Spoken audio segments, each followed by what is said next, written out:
الرحمن الرحيم ثاني اثنين إذ هما في الغار إذ يقول لصاحبه لا تحزن إن الله معنا سبحان الله. صدق الله العلي العظيم وصدق رسوله النبي الأمي الكريم إن الله وملائكته يصلون على النبي يا أيها الذين آمنوا صلوا عليه وسلموا تسليما محمد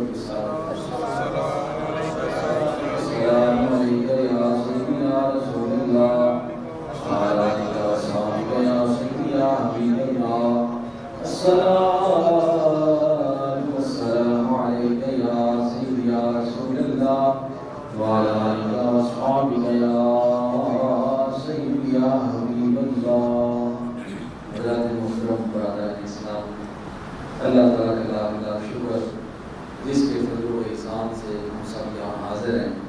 اللہ تعالیٰ سے دعا ہے کہ اللہ تعالیٰ میری آپ سب کی حاضری اپنی جناب میں قبول فرمائے، جو یہاں سنے سنائے اللہ تعالیٰ اس پر عمل کرنے کی توفیق عطا فرمائے، جو ہم سے کمی رہ جائے اللہ تعالیٰ اس کی معافی عطا فرمائے۔ جیسا کہ آپ جانتے ہیں کہ یہ جمادی الثانی کا مہینہ ہے، 12 تاریخ ہے جمادی الثانی کی، اور جمادی الثانی کی 22 تاریخ یہ حضرت سیدنا مولانا حضرت ابوبکر صدیق رضی اللہ تعالیٰ عنہ آپ کا یوم وصال ہے، 22 جمادی الثانی۔ تو میں نے اس حوالے سے ہی مناسب سمجھا کہ وہ اگلا جمعہ آپ کا یوم وصال اس کے قریب ہے، ایک جمعہ پہلے تو آپ کی عظمت و شان کو 2 جمعوں میں تقسیم کیا جائے، علیحدہ علیحدہ موضوع کے حوالے سے۔ تو اسی حوالے سے میں نے آج آپ کی ذات بابرکات کو خراج تحسین پیش کرنے کے لیے ایک آج کا جمعہ ایک اگلا جمعہ، اور حقیقت بات یہ ہے کہ یہ 1-2 جمعہ ان کی شان میں پڑھا لینا اس سے ان کی شان کو بیان نہیں ہو جاتی، ان کی شان اتنی ہے کہ اللہ اس کا رسول بھی بہتر جاتے ہیں۔ ہم تو اپنا نصیب سنبھالنے کے لیے اور ان ہستیوں کا تذکرہ اس لیے کرتے ہیں تاکہ مجھے آپ کو پتہ چلے کہ ہمارے اسلاف کرام نے، حضور کے 11 صدیقین نے اور حضور کے گھر والوں نے اسلام کے لیے کیا کیا، کس طرح اپنے محبوب کریم صلی اللہ علیہ وسلم کے ساتھ اپنا جینا مرنا کیا، اپنی زندگی کو وابستہ کیا، اسلام کی کس طرح خدمت کی، اور حضور علیہ السلام کے ظاہری طور پر پردہ فرمانے کے بعد کس طرح اسلام کی کشتی کو جو ہے وہ سنبھالے رکھا اور اس گلستان کی حفاظت کرتے رہے۔ تو یہ چیز بتانا مقصود ہوتی ہے۔ اسی حوالے سے میں نے قرآن پاک کی ایک آیت کریمہ آپ کے سامنے تلاوت کی ہے۔ آج کا جمعہ میں صرف آپ کے فضائل بیان کروں گا، اس کے بعد اگلا جمعہ آپ کی اسلامی خدمات اس کے حوالے سے انشاءاللہ اگلے جمعہ میں گفتگو ہوگی۔ آج کا جمعہ آپ کے فضائل اور حضور علیہ السلام کی بارگاہ میں آپ کی مقبولیت اور عالم اسلام میں آپ کا مقام کیا ہے۔ ظاہر آقا کریم صلی اللہ علیہ وآلہ وسلم کی آپ پہلے خلیفہ ہیں اور آپ کو کئی نسبتیں سرکار سے حاصل ہیں، تو وہ چیز کا ذکر کرنا میں آج ضروری سمجھتا ہوں۔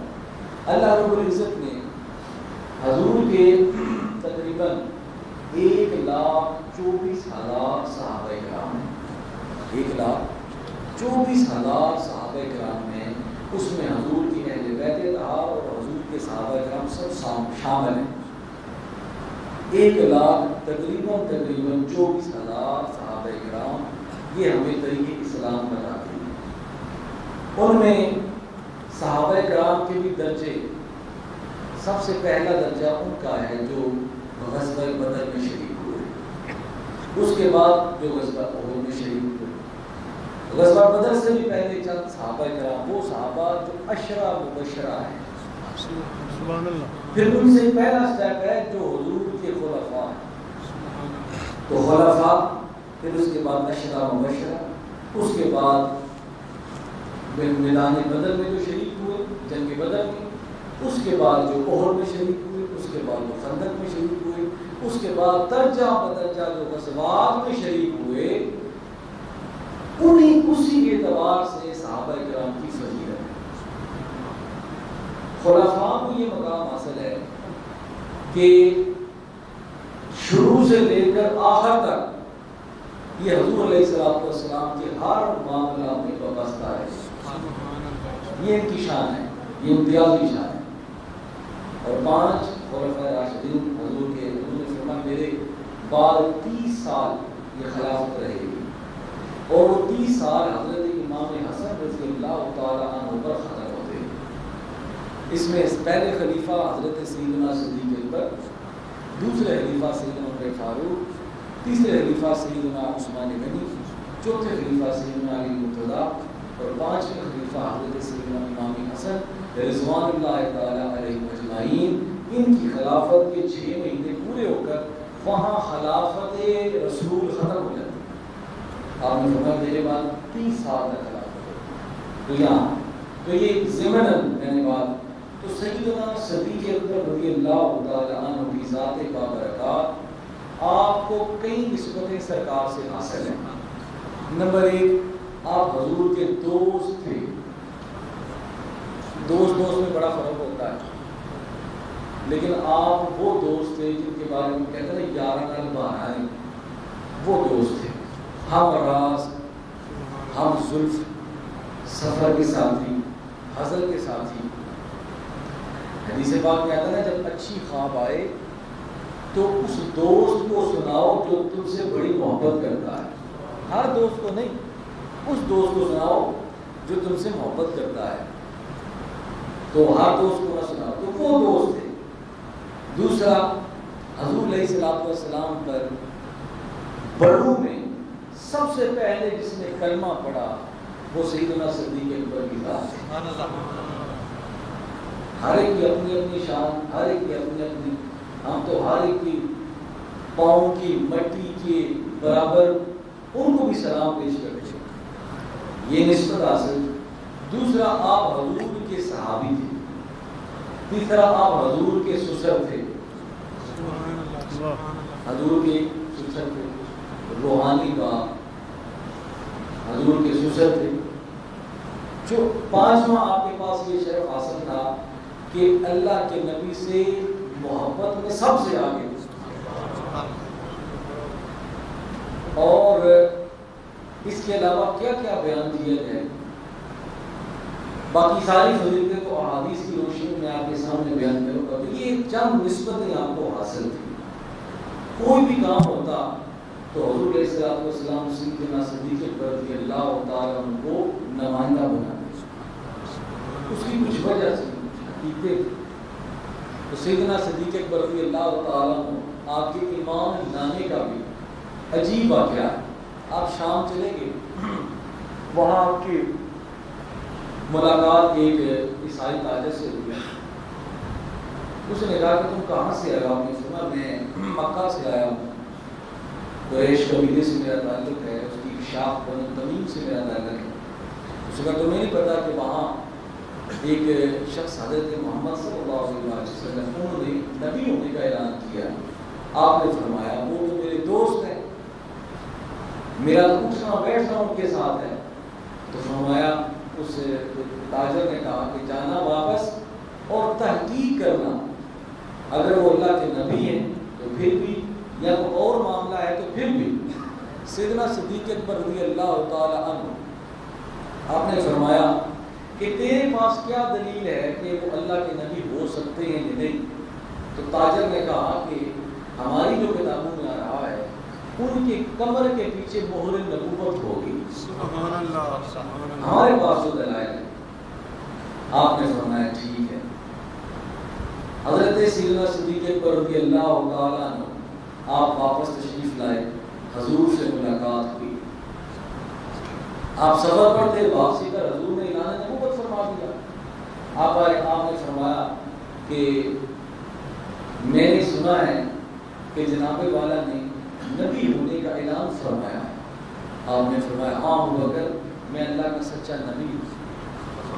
اب جس کا بچپن، جس کی جوانی اپنے دوست کے ساتھ گزری ہو تو وہ یہ پوچھ سکتا ہے کہ جناب آپ نے پہلے کبھی اس چیز کا ذکر نہیں فرمایا، پہلے اس معاملے کا ذکر نہیں فرمایا، آپ نے اس چیز کا تقاضا نہیں کیا، آپ نے فرمایا آپ نے اعلان نبوت فرمایا ہے، آپ نے فرمایا ہاں ابو بکر میں نے فرمایا ہے، آپ نے فرمایا مجھے پڑھائیں لا الہ الا اللہ محمد رسول اللہ،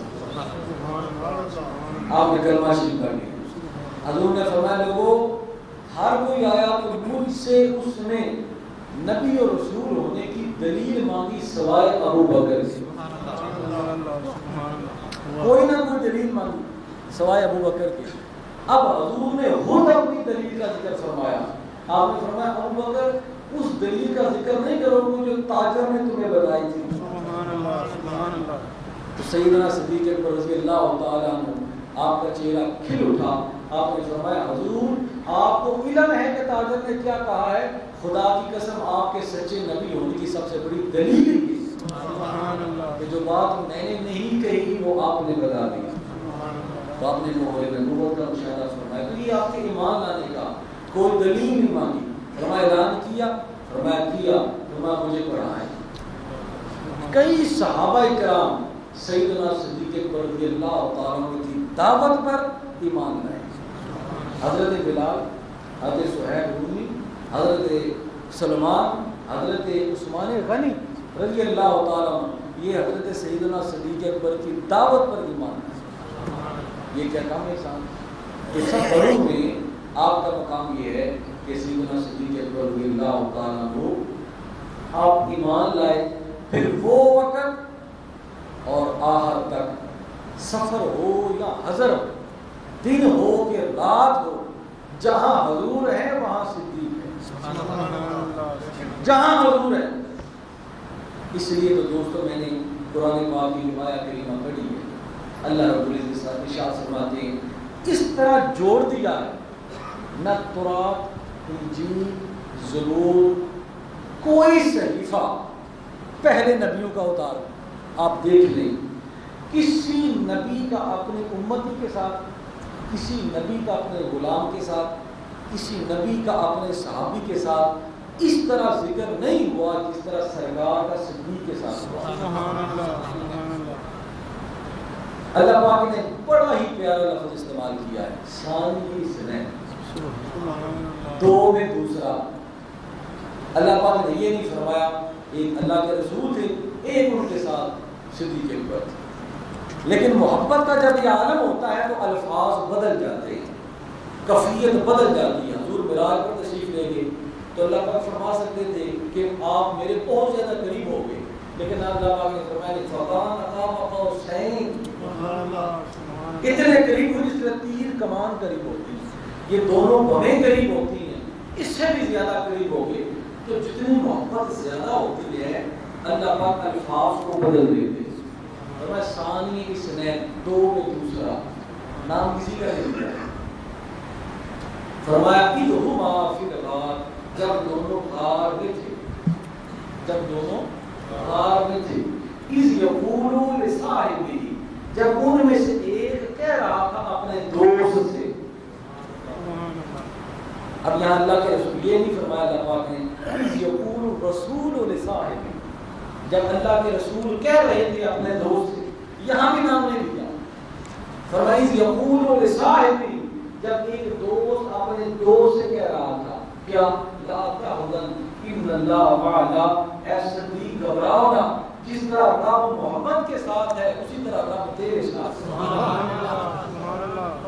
اب علماء فرماتے ہیں حضور کے 1,24,000 صحابہ کرام تھے، کسی کا بھی کسی کی صحابیت کا ذکر قرآن پاک میں اس طرح نہیں ہے جس طرح سیدنا صدیق اکبر کا ہے۔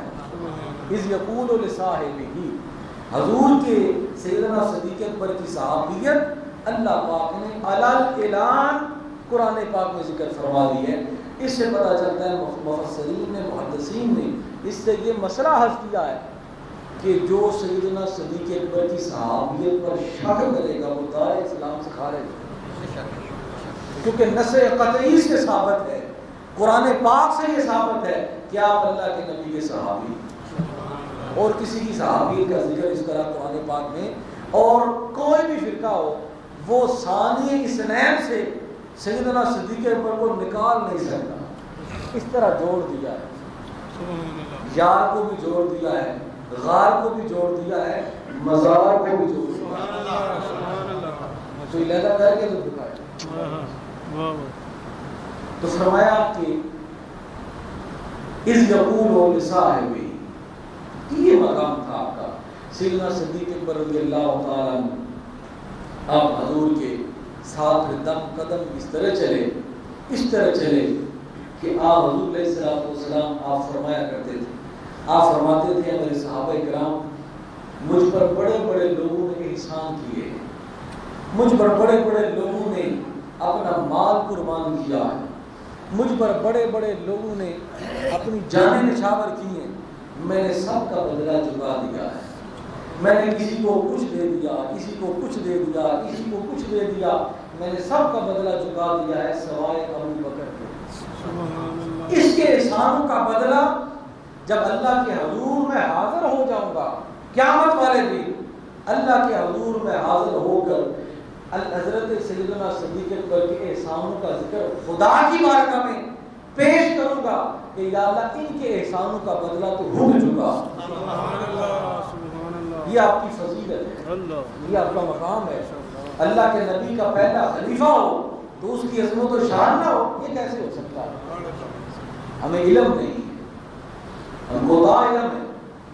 فرمایا کہ میں اللہ کے نبی کے اللہ کے حضور اس وقت کہوں گا کہ یا اللہ صدیق کے احسانوں کا بدلہ تو خود چکا ہے۔ حضرت علی شیر خدا رضی اللہ تعالی عنہ آپ ارشاد فرماتے ہیں کہ میری ساری زندگی گزر گئی حضور کے ساتھ گزارے، لمحہ بلمحہ کے ساتھ۔ آپ فرماتے ہیں کہ میں سرکار سے جب بھی میری نشست ہوتی تو آپ فرماتے ہیں علی مرتضیٰ میں فلاں جگہ پر گیا تو ابو بکر بھی میرے ساتھ تھا، عمر بھی میرے ساتھ تھا، میں فلاں جگہ میں نے کھانا کھایا تو میرے ساتھ ابو بکر بھی تھے، میرے ساتھ عمر فاروق بھی تھے، میں فلاں جنگ پر گیا میرے ساتھ یہ دونوں تھے۔ حضرت علی فرماتے ہیں حالانکہ کئی مرتبہ یہ دونوں حضرات سرکار کے ساتھ نہیں ہوتے تھے، لیکن پھر بھی سرکار فرماتے ہیں یہ میرے ساتھ تھے۔ حضرت علی فرماتے ہیں مجھے اس سے پتہ چلا کہ ہونا یا نہ ہونا یہ الگ بات ہے، یہ دونوں ہستیاں سرکار کے ساتھ اس طرح جڑی ہوئی ہیں، ظاہری طور پر نہ بھی ہوں تو سرکار فرماتے ہیں کہ میرے ساتھ، تاکہ کل کو کوئی جدائی کا تصور نہ کر سکے، کل کو کوئی جدائی کا تصور نہ کر سکے، کل کو انگلی نہ اٹھا سکے۔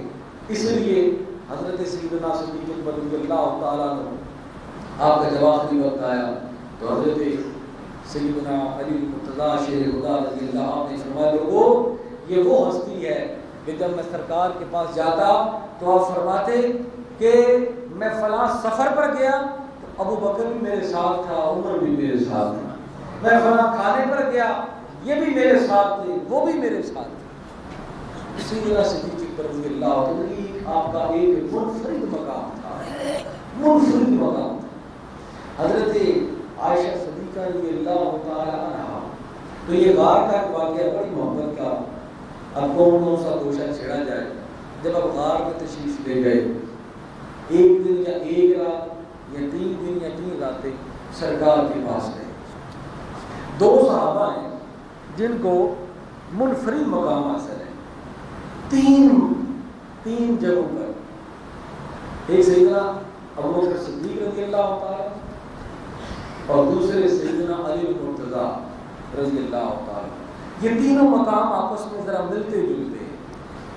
سیدنا ابو بکر صدیق رضی اللہ تعالیٰ عنہ کو یہ مقام حاصل ہے کہ آپ اللہ کے نبی کے سسر ہیں، اور سیدنا علی مرتضیٰ کو یہ مقام حاصل ہے کہ آپ اللہ کے نبی کے داماد ہیں۔ سیدنا صدیق اکبر کو یہ مقام حاصل ہے کہ آپ کی گود میں سرکار نے آرام فرمایا، آپ کی گود میں سرکار نے حضرت علی مرتضیٰ شیر خدا رضی اللہ تعالیٰ عنہ کو بھی یہ مقام حاصل ہے کہ آپ کی گود میں بھی سرکار نے آرام فرمایا. یہ بڑی مماثلت ملتی ہے. ہجرت کی رات سیدنا صدیق اکبر رضی اللہ تعالیٰ عنہ حضور کے ساتھ چلے اور ہجرت کی رات سیدنا علی مرتضیٰ حضور کے بستر پر آرام فرما. تو یہ کئی تدبیریں آپس میں اس طرح ملتی ہیں کہ سرکار نے اس طرح دونوں کو جوڑ دیا ہے. ان کے ساتھ بھی مماثلت ہے, ان کے ساتھ بھی. تو یہ اس میں اللہ تعالیٰ کی حکمت ہے. اور دوسری بات یہ ہے کہ جب سیدنا صدیق اکبر رضی اللہ تعالیٰ آپ مکہ چھوڑ کر مدینہ جا رہے ہیں, غار کی طرف چل رہے ہیں, راستے میں کیل کانٹے پتھر آ گئے, تو سیدنا صدیق اکبر رضی اللہ تعالیٰ عنہ آپ نے ارشاد فرمایا یا رسول اللہ اگر اجازت ہو تو میں آپ کو اپنے کندھوں پر اٹھا لوں. آپ نے فرمایا صدیق جیسے تیری مرضی. تو آپ نے حضور کو اپنے کندھوں پر اٹھا لیا. کوئی صحابی کسی نبی کا بوجھ نہیں اٹھا سکتا. نبی صحابی کو اٹھا سکتا ہے, نبی کو کوئی نہیں اٹھا سکتا. تو فرمایا کہ علماء نے لکھا ہے قربان جائیں صدیق تیری ہمت کے کہ جس نے نبوت کا بوجھ اٹھا دیا. کندھوں پر سواری ہوئی. نبی کے کندھوں پر بڑوں نے سواری کی لیکن صدیق کے کندھوں پر نبی نے سواری کی. تو آپ اسی طرح آپ جاتے ہیں, حاجی لوگ جاتے ہیں, غار ثور میں جاتے ہیں, وہاں چڑھنا کتنا مشکل ہے, سفر کتنا مشکل ہے, ننگی پیری. اور پھر سیدنا صدیق اکبر رضی اللہ تعالیٰ عنہ آپ کس طرح چل رہے ہیں. دیکھا کہ سرکار قدم اٹھا رہے ہیں تو سرکار کے قدم جہاں ہوتے آپ اپنا وہاں قدم رکھتے تاکہ سرکار کے قدم چھپ جائے. جب یہ مرحلہ مشکل ہوا تو آپ نے فرمایا یا رسول اللہ آپ کے قدم کے نشانات لگ رہے ہیں کہ دشمن پیچھے نہ آ جائے, آپ میرے کندھوں پر سوار آ جائیں تاکہ لوگوں کو پتہ چلے کہ صدیق جا رہا ہے. کندھوں پر سوار. اسی طرح آپ غار پر اپنے اللہ کے رسول کو لے کر چلے گئے. آپ خود تنہا نہیں, میں بڑی ہمت کی لیکن ابھی جانا ممکن نہیں ہوا. جو ساتھ میں جاتے ہیں وہ جاتے ہیں, بڑی ہمت کا کام ہے. اللہ کے نبی کو کندھوں پر سوار کر کے غار پر چڑھ گئے, غار میں تشریف لے گئے. تو غار میں جو کیفیت آپ سنتے رہتے ہیں, سانپ آیا, 3 دن راتیں رہی. اللہ کے نبی آپ کی گود میں آرام فرما ہوئے اور پھر سانپ نے ڈسا. وہاں محبت والوں نے یہ بھی بات لکھی ہے سانپ نے اس لیے نہیں ڈسا, سانپ بھی کئی عرصے سے غار میں اس چیز کا طلبگار تھا کہ اللہ کے نبی سے غار میں تشریف لائیں گے اور مجھے زیارت نصیب ہوگی. علامہ فخر الدین رازی نے اس چیز کو لکھا اور فرماتے ہیں کہ سانپ جب دیکھتا کہ یہ بھی سوراخ بند ہو گیا ہے, صدیق نے وہاں بھی کپڑا رکھ دیا ہے, وہاں بھی کپڑا رکھ دیا ہے, وہاں بھی کپڑا رکھ دیا ہے, وہ کبھی وہاں جاتا, کبھی وہاں جاتا, کبھی وہاں جاتا, سارے سوراخ بند کر دیے. ایک سوراخ پر اسے پتا چلا کہ یہ کسی کا جسم ہے, اس نے وہاں ڈسنا شروع کر دیا. تو سیدنا صدیق اکبر رضی اللہ تعالیٰ کی آنکھوں سے آنسو نکلے. سرکار جا کے یا رسول اللہ کیا؟ آپ نے فرمایا کیا بات ہے؟ یا رسول اللہ ایک موذی جانور ہے جو مجھے ڈس رہا ہے. آپ نے فرمایا پاؤں نیچے کرو تاکہ میں تمہارے اوپر دم کروں. آپ نے لواب دہن لگایا, آپ ادھر لواب دہن لگا رہے, ادھر سانپ اپنے رسول کی زیارت کر رہا. تو فرمایا جب 3 دن 3 راتیں گزر گئی, آپ غار سے باہر تشریف لے گئے, مدینہ پاک کی طرف سفر رواں ہے.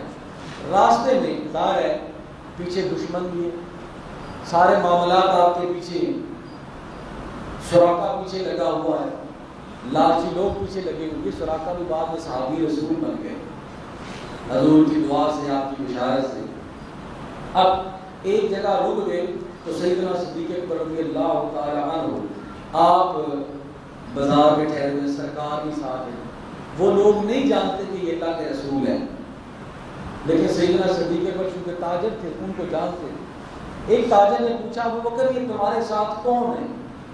اب سیدنا صدیق اکبر نام نہیں لینا چاہتے تھے لیکن بات بھی بتانا چاہتے تھے. آپ نے فرمایا یہ وہ ہیں جو مجھے سیدھا راستہ دکھاتے ہیں. ادب کی وہ کیفیت اپنے ذہن سے جانے کی تھی, نام نہیں لیا لیکن مقام بیان کر دیا. فرمایا یہ وہ ہیں جو مجھے سیدھا راستہ دکھاتے ہیں.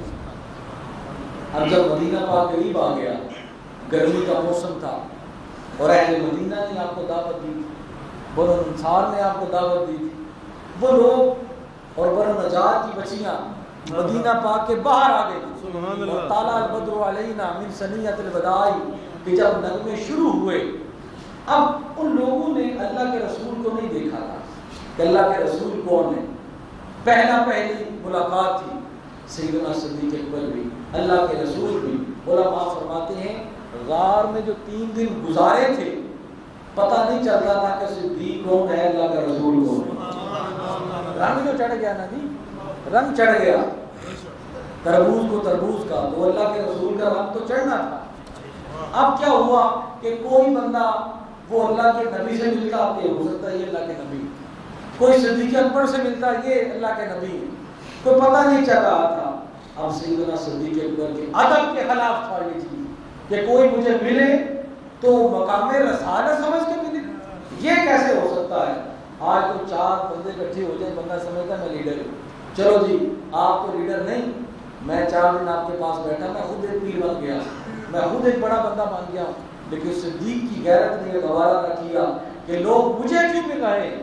آپ نے اپنی چادر اتاری اور سرکار کے اوپر چھاؤں فرما دی، تاکہ لوگوں کو پتہ چلے کہ جو چھاؤں میں جا رہا ہے یہ آقا ہے، جو چھاؤں کروا رہا ہے یہ غلام ہے۔ سبحان اللہ سبحان اللہ، پہچان کروا دی، فرمایا پر چھت کر دی۔ یہ وہ امتیازی شان تھی جو سیدنا صدیق اکبر رضی اللہ تعالیٰ، تو یہی تو بات تھی۔ حضرت عائشہ صدیقہ رضی اللہ تعالیٰ عنہ ایک مرتبہ سرکار کی بارگاہ میں حاضر ہوئی، ظاہر حال کو پتہ ہونا چاہیے کہ میرا کیا مقام ہے۔ فرمایا کہ یا رسول اللہ بتائیں کہ آپ کی امت کا کوئی ایسا شخص ہے جس کی نیکیاں آسمان کے ستاروں کے برابر ہو، آسمان کے ستاروں کے برابر ہو۔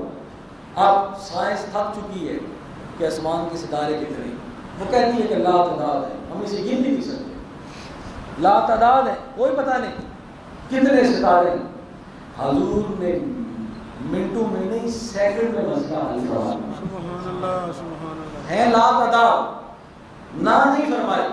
آپ نے فرمایا ہاں عائشہ آسمان کے ستارے اتنے ہیں جتنے میری عمر کی نیکیاں ہیں۔ سبحان اللہ سبحان اللہ، فرمایا میری عمر کی نیکیاں اتنی ہیں جتنے آسمان کے ستارے۔ فرمایا آسمان کے ستارے بھی بے حساب ہیں، عمر کی نیکیاں بھی بے حساب ہیں، سبحان اللہ، نہ ان کو وہ گن سکتا ہے نہ ان کو وہ گن سکتا ہے۔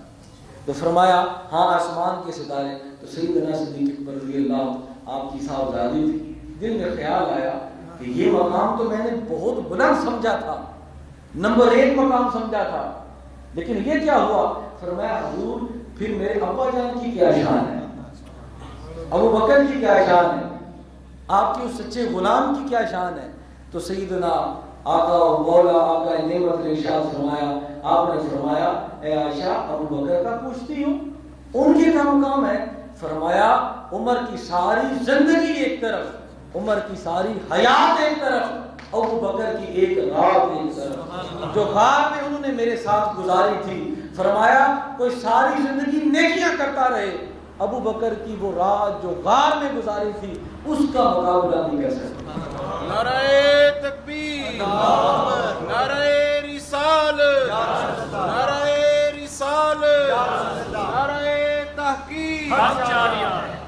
تو یہ آپ کی شان تھی، یہ آپ کی فضیلت تھی۔ غزوہ تبوک آیا، گھر کا سارا سامان سرکار کی بارگاہ میں پیش کر دیا، جھاڑو دے کر سوئی تک بھی سرکار کی بارگاہ میں لے آئے۔ تو آپ نے فرمایا اے ابو بکر گھر کے لیے کیا چھوڑا ہے؟ فرمایا یا رسول اللہ گھر میں رکھا کیا ہے؟ فرمایا جو کچھ ہے وہ تو آپ کا ہے، گھر میں صرف اللہ اس کے رسول کا نام ہے، وہی میرے لیے کافی ہے۔ تو فرمایا ابو بکر مبارک ہو، آج آسمان کے فرشتوں نے وہی لباس پہنا ہے جو تیرا لباس ہے۔ یہ مقام صدیقیت ہے، نبوت کے بعد مقام صدیقیت ہے۔ تو یہ سیدنا صدیق اکبر کا رشتہ تھا، ناتا تھا، آپ کے فضائل تھے، آپ کی شان تھی جو اللہ کے نبی نے آپ کو عطا فرمائی تھی۔ جب آپ خلیفہ بنی، آج ہم یکم مئی مناتے ہیں یوم مزدوروں کے حوالے سے، مزدور تو بیچارہ ویسے کا ویسا رہتا ہے، لیکن ہم دن بنا لیتے ہیں، دن بنا لیتے ہیں۔ میں پڑھ رہا تھا کہ سیدنا صدیق اکبر رضی اللہ عنہ جب آپ خلیفہ بنے تو صحابہ کرام نے فرمایا حضور آپ کی تنخواہ کتنی مقرر کی جائے؟ ہمارے حکمران تو یہ ہے نا جی کہ جناب آپ کی تنخواہ کتنی ہو؟ تو وہ کہتے ہیں کہ غریب کا آخری قطرہ بھی ہمیں دے دیا جائے تاکہ وہ بھی ہم چوس کے کھا جائیں۔ ہر محکمے میں ڈکیتی، ہر محکمے میں چور بداری، اور کہتے ہیں جی ہم خلافت راشدہ لے کر آئیں گے۔ خلافت راشدہ تو اس وقت آئے گی جب صدیق اکبر ہوں گے، جب انہیں فاروق ہوں گے، عثمانی اور حیدری شخصیات ہوں گی۔ ایسے خلافت راشدہ آتی، یہ کیسے ہو سکتا ہے؟ تو فرمایا اے میرے صحابہ کرام میری تنخواہ اتنی رکھنا جتنا مدینہ پاک ایک چھوٹے سے مزدور کی ہوتی ہے۔ تو صحابہ نے فرمایا جناب اگر آپ کا گزارا نہ ہوا تو پھر فرمایا پھر میں مزدور کی تنخواہ بڑھا دوں گا اور اسی حساب سے اپنی تنخواہ بڑھا دوں گا۔ یہ ہے یوم مزدورہ بنانے کا ایک انمول طریقہ۔ فرمایا اگر میرا گزارا نہ ہوا تو پھر مزدور کی تنخواہ پہلے بڑھاؤں گا، اپنی تنخواہ بعد میں بڑھاؤں گا۔ یہ آپ نے میسج دی۔ تو دوستو پھر آپ کی خلافت کے جو وہ خدمات میں آ جاتی ہیں وہ انشاءاللہ اگلے جمعہ المبارک میں بیان کروں گا۔ اب دیکھیں اب اس عاشق صادق کی اپنے رسول کے ساتھ مماثلت کیا ہے، نسبت کیا ہے۔ کہتے ہیں کام نہ دیکھو، نام نہ دیکھو، بلکہ دیکھنا ہو تو انجام کو دیکھو۔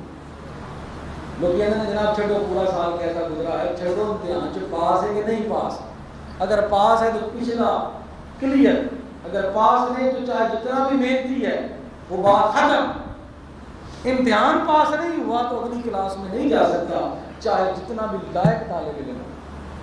لیکن اگر امتحان پاس ہے اور نمبر پورے تو نام اور کام نہیں بلکہ انجام۔ اور اس عاشق سعادت کی ساری زندگی بھی صاف ہے، سارے معاملات بھی صاف ہیں۔ جب اس دنیا سے جا رہا ہے حضور کا آخری وقت آیا تو آپ نے صحابہ کرام کو فرمایا میرے صحابہ کرام آؤ میرے ساتھ، میں تمہیں ایک بات بتانا چاہتا ہوں۔ یا رسول اللہ کیا؟ فرمایا میرے مصلی پر سوائے ابو بکر کے اور کوئی کھڑا نہ ہو، وہی جماعت کروائے۔ حضور کی موجودگی میں سیدنا صدیق اکبر نے 17 نمازیں پڑھائیں حضور کی موجودگی میں، اور حضور نے اپنی زندگی کی آخری نماز وہ سیدنا صدیق اکبر کے پیچھے پڑھی، اپنی زندگی کی آخری نماز۔ تم پوچھتے ہو صدیق کا مقام کیا ہے؟ علامہ اقبال سے پوچھو جو کہتا ہے تڑپنے پھڑکنے کی توفیق دے دل مرتضیٰ سوزے صدیق دے۔ سبحان اللہ۔ تو فرمایا کہ کوئی میرے علاوہ صدیق کے علاوہ میرے مصلی پر کھڑا نہ ہو۔ آخری نماز بھی جب سرکار سیدنا صدیق اکبر کا آخری وقت آیا، آخری کلمات ہیں، تو آپ نے فرمایا اپنی صاحبزادی کو بلایا، حضرت اسماء رضی اللہ تعالی عنہا ان کو بلایا۔ آپ نے ارشاد فرمایا اے میری بیٹی آج کون سا دن ہے؟ انہوں نے کہا کہ آج سوموار کا دن ہے۔ فرمایا جب میرا محبوب اس دنیا سے گیا تو دن سوموار کا دن، اور ہمارے بھی اس کی بیان کی ہے۔ فرمایا جب اللہ کے نبی کا آخری ٹائم آیا تو آپ نے اپنی صاحبزادی کی اس وقت حیات تھی سیدنا فاطمہ الزہرا رضی اللہ تعالیٰ عنہ، ان کو اپنے پاس بلایا اور چند کلمات ارشاد فرمائے۔ جب سیدنا صدیق اکبر کا آخری وقت آیا تو آپ نے اپنی لاڈلی صاحبزادی حضرت اسماء کو اپنے پاس بلایا۔ فرمایا جب سرکار کا آخری وقت تھا تو تکلیف بخار کی تھی، تکلیف بخار کی تھی۔ جب صدیق کا آخری وقت آیا تو تکلیف بخار کی تھی۔ جب حضور کا آخری وقت آیا تو دن سوموار کا تھا، جب صدیق کا آخری وقت آیا تو دن سوموار کا تھا۔ حضور علیہ الصلوۃ والسلام آپ کا جب آخری وقت آیا تو عمر 63 برس تھی، جب صدیق کا آخری وقت آیا تو عمر 63 برس تھی۔ فرمایا یہ ہے مرید اور آقا کی مماثلت، تاکہ شک نہ رہ جائے کسی کو محبت میں، کسی کو شک نہ رہ جائے کہ صدیق نے محبت میں کمی کی ہے۔ اب آپ نے فرمایا میں اسی دن اسی عمر میں اسی کیفیت میں جانا چاہتا ہوں جس طرح اللہ کے رسول یہ تھے. آپ نے آخری وصیت فرمائی. آپ نے فرمایا عائشہ صدیقہ رضی اللہ تعالیٰ عنہ کو بلایا. آپ نے فرمایا بیٹا بات یہ ہے کہ میری ساری زندگی اللہ کے نبی کی خدمت میں گزری ہے. میں نے ساری زندگی اللہ کے نبی کی گدائی میں گزار دی ہے. میرا کچھ نہیں, میرا سب کچھ اللہ کے رسول کی ذات ہے. ایک تمنا ہے, ایک خواہش ہے, ایک دلی ایک خواہش ہے. پوچھا کیا؟ صحابہ نے پوچھا کیا؟ فرمایا خواہش یہ ہے کہ زندگی تو سرکار کے نام پر گزری ہے, چاہتا ہوں کہ آخری جگہ بھی وہی ملے جہاں سرکار آرام فرما. لیکن تم نے ایسا نہیں کرنا, خود بخود نہیں جانا. فرمایا جب میں دنیا سے چلا جاؤں میری میت کو سرکار کے روضہ پاک کے سامنے رکھ دینا اور کہنا یا رسول اللہ آپ کا غلام حاضر ہے, اجازت ہو تو اندر آنے کی اجازت ہو تو اندر آ جائیں, اگر اجازت نہ ملے تو مجھے جنت البقیع میں دفن کر دینا. اب علماء محدثین اس روایت کو نقل کیا ہے. آپ فرماتے ہیں کہ جب جنازہ تیار ہوا حضرت علی فرماتے ہیں میں بھی موجود تھا. جو وہ دروازہ ہے حضور علیہ الصلوۃ والسلام کی حجرہ انور کا وہ بند تھا, تالا لگا ہوا تھا. صحابہ فرماتے ہیں خدا کی قسم جب ہم نے یہ کہا کہ یا رسول اللہ آپ کا ایک غلام حاضر ہے اور آپ کے ساتھ اندر دفن ہونے کی اجازت چاہتا ہے, حضرت علی بھی فرماتے ہیں خدا کی قسم تالا خود بخود کھل گیا, کنڈی خود بخود کھل گئی. اس میں کوئی شک والی بات نہیں. جب زلیخا نے حضرت یوسف علیہ السلام پر حملہ کیا یہ تو ایک کنڈی کھلی ہے, وہاں 7 کنڈیاں کھلی. جس ذات نے وہ تالے اور کنڈیاں کھولی تھی وہی ذات نے یہ بھی کنڈی اور تالا کھول دیا. اس میں کوئی شک والی بات نہیں ہے. تو فرمایا کہ کنڈی بھی کھل گئی, تالا بھی کھل گیا. خدا کی قسم روضہ انور سے آواز آئی کہ ایک غلام کو اپنے آقا سے ملا دو. ایک آقا اپنے غلام سے ملنے کے لیے طلبگار اور مشتاق تھے. پھر آپ کو اس جگہ دفن کر دیا گیا. تو اس لیے کیا کہا, خوب کہا کہ آپ اسلام میں بھی دوسرے ہیں, آپ سفر میں بھی دوسرے ہیں, آپ حضر میں بھی دوسرے ہیں, آپ مزار میں بھی دوسرے ہیں. اللہ پاک نے فرمایا ثانی اثنین, 2 میں دوسرا. لوگوں یہ ایسی محبت ہے, اس محبت کا ذکر کیا کرو, ان ہستیوں کا ذکر کیا کرو. لیلا مجنون کے قصے اور ہیں, یہ اللہ اس کے رسول اور صدیق کے قصے ہیں. یہ اپنی اولادوں کو سنایا کرو کہ اس طرح اللہ کے رسول سے محبت کی جاتی ہے. اور پھر اللہ کے نبی نے بھی خوب محبت نبھائی کہ جو مجھ سے محبت کرتا ہے ہم اس سے محبت کرتے ہیں اور اس طرح محبت کرتے ہیں کہ اپنے سے جدا ہونا نہیں دیتے. سرکار نے فرمایا جب قیامت آئے گی تو میرے دائیں ہاتھ میں صدیق کا ہاتھ ہوگا, بائیں ہاتھ میں میرے فاروق کا ہاتھ ہوگا. اسی طرح میں اپنے نظام سے باہر آ. دوستو سیدنا صدیق رضی اللہ تعالیٰ کی یہ چند فضائل تھے جو میں نے آپ کے سامنے بیان کیا ہے. آپ کی جو خدمات ہیں, آپ کے جو کارنامے انشاءاللہ تعالی اگلے جمعہ مبارک میں بیان کروں گا. اللہ تعالیٰ مجھے حق گوئی کی توفیق عطا فرمائے. وما علینا الا البلاغ وآخر دعوانا الحمد للہ رب العالمین.